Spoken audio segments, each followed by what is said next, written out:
Halo sahabat, selamat datang di perjalanan menelusuri situs Tondowongso, sebuah kompleks bangunan suci yang menyingkap lembaran sejarah peradaban Wangsa di Jawa abad 11 hingga 13 Masehi. Situs ini berada di kota Kediri, Jawa Timur. Dengan denah yang terkonfigurasi secara persegi, kompleks ini tidak hanya menampakkan arsitektur yang terencana dengan matang, tetapi juga kompleksitas spiritual yang mendalam melalui bangunan candi dan arca-arca yang merupakan manifestasi keagamaan Hindu, khususnya Siwaismo. Upaya penelitian yang dilakukan sejak tahun 2007 hingga 2014 oleh BPCB Jawa Timur dan Balai Arkeologi Yogyakarta menegaskan bahwa Tondowongso lebih dari sekedar kompleks bangunan suci. Ia adalah saksi bisu dari peradaban yang pernah berjaya di masanya, meski tanpa bukti fisik pemukiman yang ditemukan. Namun keberadaan candi selalu menyiratkan adanya masyarakat di sekitarnya. Kompleksitas dan magnitudo struktur candi mencerminkan skala sosial dan budaya masyarakat yang membangunnya. Hal ini mengindikasikan bahwa Tondowongso adalah lebih dari sekedar tempat ibadah, ia adalah pusat kehidupan. Area dalam dan luar tembok kompleks percandian Tondowongso membedakan ruang sakral dan propan, menggambarkan tatanan sosial dan spiritual masyarakatnya. Di sini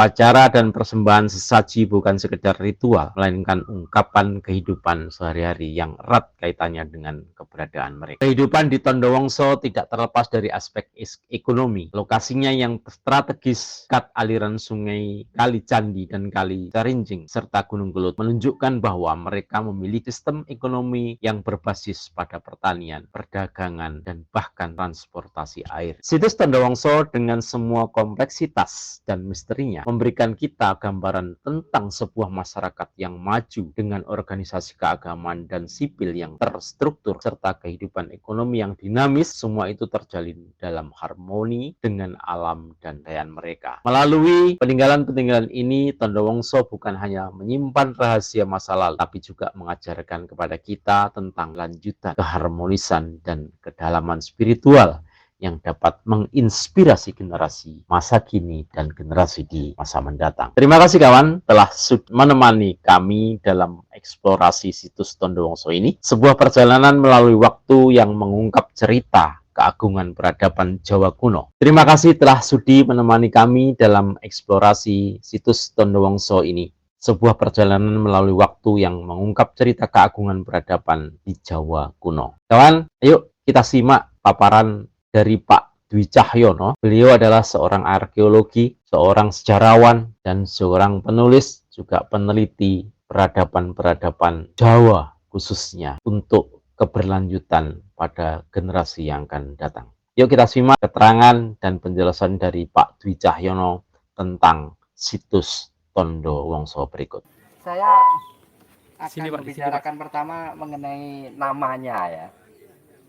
Jadi situs ini atau candi ini, candi ya orang nyebutnya candi, namanya disebut Candi Tondowongso. Adalah nama pohon ya, wit pohon gayam. Sebutan Tondowongso ini menarik itu ya. Wangsa itu artinya dinasti, jadi tanda itu adalah ya petanda ya, petanda untuk dinasti. Ya. Lalu apa kaitan dengan dinasti tertentu gitu ya? Baik. Ya. Yang pertama saya ingin berangkat dari carbon dating tadi ya. Jadi carbon dating itu merupakan salah satu ikhtiar ya, salah satu upaya untuk mengungkapkan perihal usia suatu temuan ya, terutama yang artefaktual.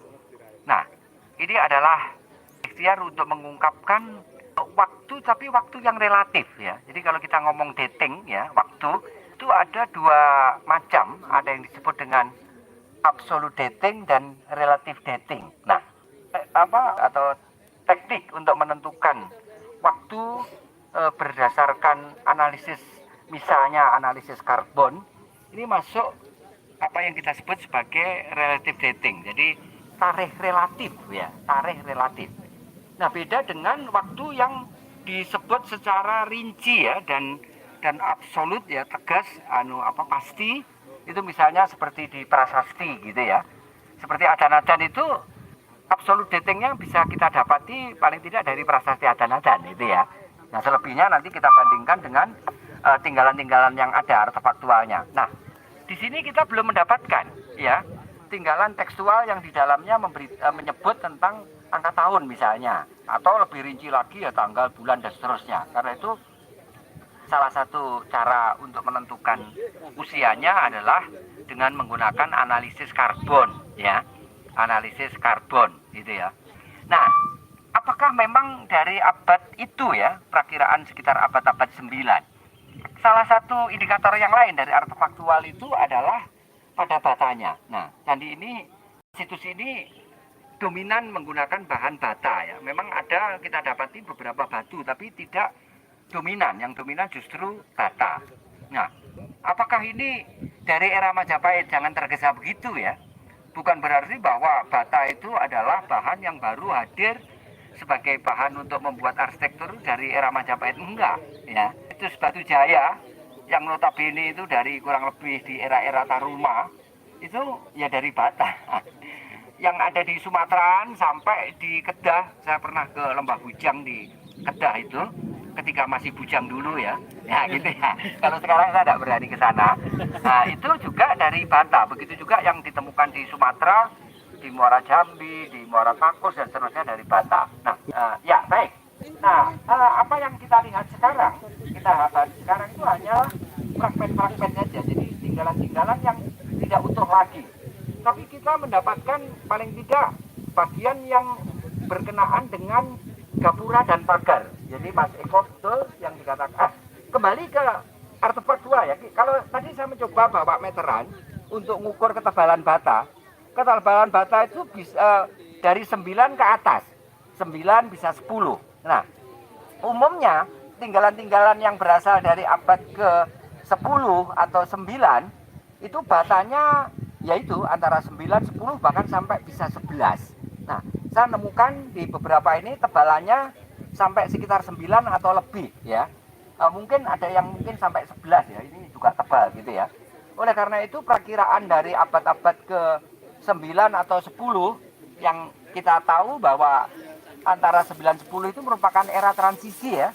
Ya, karena tahun 929 walaupun masih masa Mataram, ibu kota sudah mulai dipindahkan ke Jawa Timur ya oleh Sendok gitu ya, oleh Isyana, sehingga muncul Isyana Wamsa. Pemindahan itu berdasarkan prasasti Turian 929.